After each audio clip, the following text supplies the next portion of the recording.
जुलाई में 35 करोड़ पौधों की होगी रोपाई, नर्सरी में तैयार होंगे 50 करोड़ पौधे। मुख्यमंत्री योगी आदित्यनाथ ने कहा कि 2030 तक प्रदेश के हरित आवरण को 20% तक लेकर जाना है।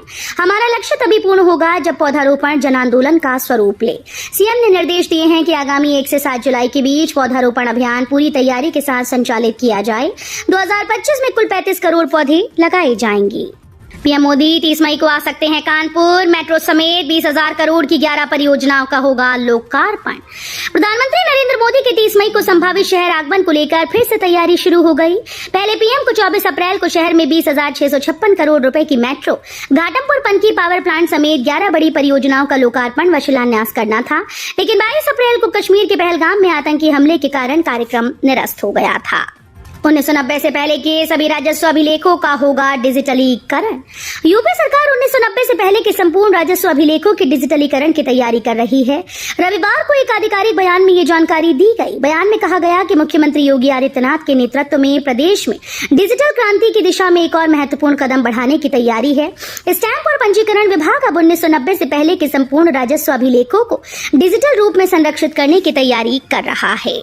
प्रयागराज में लगेगा बम्पर रोजगार मेला, 10वीं से ग्रेजुएट तक के युवाओं को मिलेगी नौकरी। यूपी में प्रयागराज के युवाओं को नौकरी देने के लिए रोजगार मेले का आयोजन किया जा रहा है। युवा चाहे तकनीक या गैर तकनीक बैकग्राउंड से भी संबंध रखते हो, सरकार सभी युवाओं को नौकरी करने का अवसर देती रहती है। ऐसे में युवाओं के पास अपना भविष्य संवारने का एक बेहतरीन मौका है। इस क्रम में आज 19 मई को प्रयागराज में एक वृहद रोजगार मेले का आयोजन किया जा रहा है।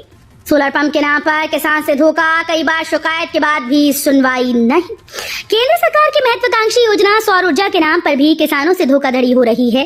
आगरा में 90 दिन में 2 बार तहसील दिवस में शिकायत करने के बाद भी संबंधित विभाग कोई कार्रवाई नहीं कर रहा। सोलर पंप सही न होने से किसान परेशान है, चक्कर लगा रहा है, लेकिन सुनवाई नहीं हो पा रही। पीड़ित किसान संपूर्ण समाधान दिवस में पहुंचा और अपना दर्द अफसरों के समक्ष बयां किया। गोरखपुर एयरपोर्ट पर अब 24 घंटे से मिलेगी ये विशेष सुविधा, फील गुड महसूस करेंगे यात्री। सिविल एयरपोर्ट पर अब यात्रियों को विशेष सुविधा मिलेगी। इसके तहत अगर किसी भी यात्री को स्वास्थ्य संबंधी दिक्कत होती है तो उसे आसानी से फर्स्ट एड मिल सकेगा। इस पहल के तहत एयरपोर्ट परिसर में एक प्राथमिक चिकित्सा केंद्र स्थापित किया गया है, जहां 24 घंटे स्वास्थ्य कर्मी तैनात रहेंगे। भारतीय विमानपत्तन प्राधिकरण के सहयोग से शुरू किया गया ये केंद्र न केवल स्वास्थ्य सेवाएं प्रदान करेगा, बल्कि सूचना, शिक्षा और संचार के माध्यम से विभिन्न स्वास्थ्य कार्यक्रमों का प्रचार प्रसार भी करेगा। कानपुर जू में बर्ड फ्लू को लेकर रेड अलर्ट, कोरोना की तर्ज पर 62 कर्मियों की टेस्टिंग। बर्ड फ्लू को लेकर कानपुर जू प्रशासन अलर्ट मोड पर है। स्थिति का आकलन करने के लिए रविवार को यहां के 62 कर्मियों की सीरम सैंपलिंग कोरोना की तर्ज पर की गई। इसके अलावा करीब 200 सर्विलांस सैंपल IVRI बरेली भेजे गए। नगर निगम कर्मियों ने चिड़ियाघर में बाड़ों के पास सैनिटाइजेशन किया। 3 दिन के अंदर जू में कई जानवरों की मौतें हो चुकी हैं। MGUG में नर्सिंग पाठ्यक्रमों की प्रवेश परीक्षा संपन्न। 2 पाली में शामिल हुए 3,567 परीक्षार्थी। महायोगी गोरखनाथ विश्वविद्यालय गोरखपुर में सत्र 2025-26 में प्रवेश हेतु रविवार को 2 पालियों में नर्सिंग पाठ्यक्रमों BSc nursing, post basic BSc nursing, MSc nursing की संयुक्त प्रवेश परीक्षा विश्वविद्यालय परिसर के 2 केंद्रों नर्सिंग व पैरामेडिकल संकाय और Guru Gorakshanath institute of medical sciences में सकुशल संपन्न हुई। अब पूरी दुनिया देखेगी राज्य संग्रहालय में मौजूद 2 लाख पांडुलिपियां और मूर्तियां। राजधानी लखनऊ के प्राणी उद्यान में स्थित राज्य संग्रहालय में करीब 2 लाख कलाकृतियां मौजूद हैं। इनमें से अधिकतर दुर्लभ हैं। ऐसे 200 पांडुलिपियां हस्तलिखित व ताम्रपत्र पर लिखी हुई हैं। करीब 4500 मूर्तियां और इतनी ही टेराकोटा शैली की मूर्तियां हैं। इसके अलावा 1600 प्राचीन पेंटिंग्स भी हैं। इन सभी को डिजिटल प्लेटफॉर्म पर 3D स्वरूप में लाने की तैयारी संस्कृति विभाग कर रहा है। ऊर्जा मंत्री A.K. शर्मा ने CG सिटी उपकेंद्र का किया निरीक्षण। बोले बेवजह न की जाए बिजली कटौती। राजधानी लखनऊ में ऊर्जा मंत्री A.K. शर्मा ने राजभवन खंड के CG सिटी उपकेंद्र का निरीक्षण किया। यहां उन्होंने उपकेंद्र की लॉग बुक और लॉग लोड पैनल का जायजा लिया। साथ ही उपकेंद्र के पावर ट्रांसफार्मर के लोड के बारे में जानकारी ली। इस दौरान ऊर्जा मंत्री ने कहा कि अनुरक्षण के नाम पर बेवजह बिजली कटौती न की जाए। वाराणसी में मुस्लिम समाज ने निकाला पाकिस्तान तुर्की का जनाजा, सामान के बहिष्कार का किया ऐलान। पाकिस्तान का साथ देने पर तुर्की का पूरे भारत में विरोध हो रहा है। वाराणसी में तुर्की और पाकिस्तान के खिलाफ अनोखा विरोध प्रदर्शन देखने को मिला। भारत पाकिस्तान संघर्ष के दौरान तुर्की द्वारा पाकिस्तान का समर्थन किए जाने को लेकर स्थानीय मुस्लिम समुदाय ने गहरा आक्रोश जाहिर किया। रविवार को विशाल भारत संस्थान के नेतृत्व में मुस्लिम समाज ने तुर्की और पाकिस्तान की प्रतीकात्मक शव यात्रा निकाली और उनके उत्पादों के बहिष्कार का ऐलान किया। बीटेक छात्र पढ़ेंगे वैदिक गणित, गीता और महाभारत। यूपी की इस यूनिवर्सिटी ने की पहल। बीटेक छात्र वैदिक गणित, दर्शन, गीता और महाभारत पढ़ेंगे। मदन मोहन मालवीय प्रौद्योगिकी विश्वविद्यालय के विद्यार्थी सिर्फ आधुनिक ज्ञान तक सीमित न रहें और भारतीय ज्ञान परंपरा की जानकारी से समृद्ध हों, इसके लिए विश्वविद्यालय प्रशासन ने बड़ी पहल की। विश्वविद्यालय में भारतीय ज्ञान प्रणाली नाम का अलग विभाग स्थापित होगा। अलग विभाग स्थापित करने वाला प्रदेश का पहला विश्वविद्यालय बनेगा। मास्टर प्लान से पहले ही नए नोएडा की घोषणा से हुआ अवैध निर्माण, कॉलोनाइजर्स ने उठाया लाभ। मास्टर प्लान बनाए बिना नए नोएडा की घोषणा के कारण क्षेत्र में बड़े पैमाने पर अवैध निर्माण हो गया। जगह जगह अवैध कॉलोनीज बसने के साथ पेरिफेरल एक्सप्रेसवे और दादरी बाईपास के आसपास वेयर हाउस भी बन गए। इनके निर्माण की गति बहुत तेज है। अवैध निर्माण की रोकथाम के लिए अतिक्रमण हटाओ दस्ते का गठन तक प्राधिकरण नहीं कर सका। यूपी के शहर में चला गोपनीय अभियान, खुफिया एजेंसी ने भाषा सर्वे से तलाशे संदिग्ध। यूपी के आगरा में अवैध रूप से रह रहे बांग्लादेशियों का पता लगाने के लिए खुफिया एजेंसी सक्रिय हैं। पिछले दिनों एजेंसीज ने छावनी परिषद क्षेत्र में भाषा का सर्वे कराया था। सर्वे के दौरान कई लोगों को संदिग्ध मानते हुए चिन्हित किया गया। इसका इनपुट पुलिस को दिया गया। आगे की जांच LIU के द्वारा की जा रही है। जिनके बांग्लादेशी होने का शक था, उनसे बातचीत में उनकी मातृभाषा की झलक मिली।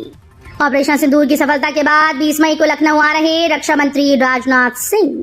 रक्षा मंत्री राजनाथ सिंह 20 मई को अपने संसदीय क्षेत्र लखनऊ पहुंच रहे हैं। ऑपरेशन सिंदूर के जरिए पाकिस्तान को धूल चटाने के बाद राजनाथ सिंह का पहला लखनऊ दौरा होने जा रहा है। उनके आगमन पर लखनऊ हवाई अड्डे पर भव्य स्वागत की तैयारियां की जा रही हैं। बता दें कि राजनाथ सिंह अपने दौरे के दौरान डॉक्टर KN मेमोरियल हॉस्पिटल के रजत जयंती समारोह में मुख्य अतिथि के रूप में शामिल होंगे। गोरखनाथ विश्वविद्यालय से समझौता करेगा IIT BHU, पूर्वांचल में बनेगा knowledge partner. IIT BHU Gorakhpur के 2 विश्वविद्यालयों को तकनीकी रूप से मजबूत करेगा। महायोगी गोरखनाथ आयुष विश्वविद्यालय और महायोगी गोरखनाथ विश्वविद्यालय के साथ समझौता किया जाएगा।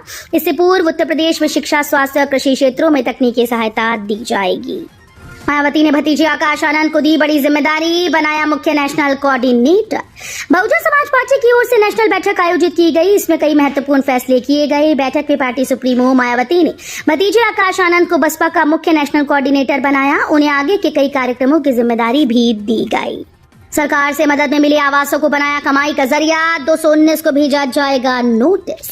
यूपी के प्रयागराज में देवघाट झलवा की काशीराम आवास योजना में सरकार ने गरीबों को छत छपाने के लिए रियायती दरों पर आवास तो दिया, लेकिन मदद में मिली इस छत को आवंटियों ने कमाई का जरिया बना लिया। यहाँ ब्लॉक एस के 33 तक के 528 घरों की जांच की गई तो 326 घर ऐसे मिले जहां या तो ताला बंद था या फिर लोगों ने इसे किराए पर उठा दिया था। अब इन घरों को खाली कराया जाएगा। यात्रियों के लिए अच्छी खबर, मंगलवार बुधवार से चलेगी स्पेशल ट्रेन, जिन जिलों को मिलेगा लाभ। गर्मी के दिनों में ट्रेन में बढ़ती भीड़ को देखते हुए आम आदमी को राहत देने के लिए भारतीय रेलवे ने मई में कई समय स्पेशल वीकली ट्रेन चलाने का ऐलान किया, जो यूपी, बिहार, पंजाब के रास्ते अलग अलग तारीखों को चलाई जाएंगी। इसके अलावा 27 मई को IRCTC भारत गौरव डीलक्स टूरिस्ट ट्रेन चलाने जा रहा है। लखनऊ सुपर जायंट्स बनाम सनराइजर्स हैदराबाद, आज कोइकाना स्टेडियम में होगा हाई वोल्टेज मुकाबला। इंडियन प्रीमियर लीग 2025 का 61वां मुकाबला आज लखनऊ के काना क्रिकेट स्टेडियम में होगा। लखनऊ सुपर जायंट्स और सनराइजर्स हैदराबाद में भिड़ंत होगी। प्लेऑफ की दौड़ में बने रहने के लिए जीत अनिवार्य है। ऐसे में ये मैच काफी अहम माना जा रहा है। पकड़ा गया शातिर गैंग, कानपुर पुलिस का वसूली गैंग फर्जी STF बनकर वर्दी में करता था छापेमारी। रावतपुर पुलिस ने कैसे वसूलीबाज गैंग का भांडाफोड़ किया, जो बिल्कुल फिल्मी अंदाज में लोगों को डरा धमकाकर उनसे वसूली करता था। पैसा मिलते ही उन्हें छोड़ देता था। गैंग पैसे लेने का लेन देन महादेव ऐप के जरिए करता था। गैंग रावतपुर थाना क्षेत्र के अंतर्गत एक और घटना को अंजाम देने की फिराक में था। तभी पुलिस ने सूचना के आधार पर दबिश देकर मौके से 5 लोगों को गिरफ्तार कर लिया। भाजपा सांसद रवि किशन को मिलेगा संसद रत्न पुरस्कार 2025, कहा ये गोरखपुर की जीत है। भोजपुरी सिनेमा के सुपरस्टार गोरखपुर से भाजपा सांसद रवि किशन को संसदीय लोकतंत्र में उत्कृष्ट और निरंतर योगदान के लिए प्रतिष्ठित संसद रत्न पुरस्कार 2025 से सम्मानित किया जाएगा। ये पुरस्कार उन्हें आगामी जुलाई 2025 के अंतिम सप्ताह में नई दिल्ली में आयोजित होने वाले संसद रत्न पुरस्कार समारोह के 15वें संस्करण में प्रदान किया जाएगा। नींबू और मौसमी के छिलकों से बनाया ऐसा रैपर जिसमें पैक करने पर कई दिनों तक बनी रहेगी फलों की ताजगी। अभी तक फलों की पैकिंग में कागज या फिर फॉइल पेपर का अधिकांश इस्तेमाल होता है। इससे कुछ दिन बाद फलों की रंगत उड़ने लगती है, लेकिन AMU ने नींबू और मौसमी के छिलकों से एक ऐसा रैपर तैयार किया जिससे फलों की पैकिंग करने पर कई दिनों तक ताजगी बरकरार रह सकती है। यूपी में 18 पीसीएस अफसरों के तबादले, इन अधिकारियों की तैनाती में हुआ फेरबदल। यूपी में रविवार को 18 पीसीएस अफसरों के तबादले कर दिए गए। अपर जिलाधिकारी गाजियाबाद गंभीर सिंह को अपर जिलाधिकारी आजमगढ़ नियुक्त किया गया। प्रयागराज नगर निगम में अपर नगर आयुक्त रहे अम्बरीश कुमार बिंद को बरेली का नगर मजिस्ट्रेट नियुक्त किया गया। इस तरह लखनऊ में अपर जिलाधिकारी के पद पर तैनात रहे हनुमान प्रसाद को अपर जिलाधिकारी रामपुर नियुक्त किया गया है। 2027 के चुनाव के लिए कांग्रेस ने शुरू की तैयारी, बनेगा 5 स्तरीय संगठन, चलेगा 100 दिवसीय अभियान। कांग्रेस ने 2027 विधानसभा चुनाव की तैयारियां शुरू कर दी हैं। बूथवार मतदाताओं को जोड़ने, पुराने कांग्रेसियों को जगाने, जनता के हितों की रक्षा के लिए संघर्ष करने के लिए 100 दिवसीय अभियान चलेगा, ये फैसला लिया गया है। कांग्रेस का संगठन सृजन कार्यशाला कई मामले में अहम रही। लंबे समय बाद राष्ट्रीय प्रदेश स्तरीय पदाधिकारियों और विभिन्न जिलों व शहरों से आए कांग्रेस नेता एक जाजम पर बैठे नजर आए।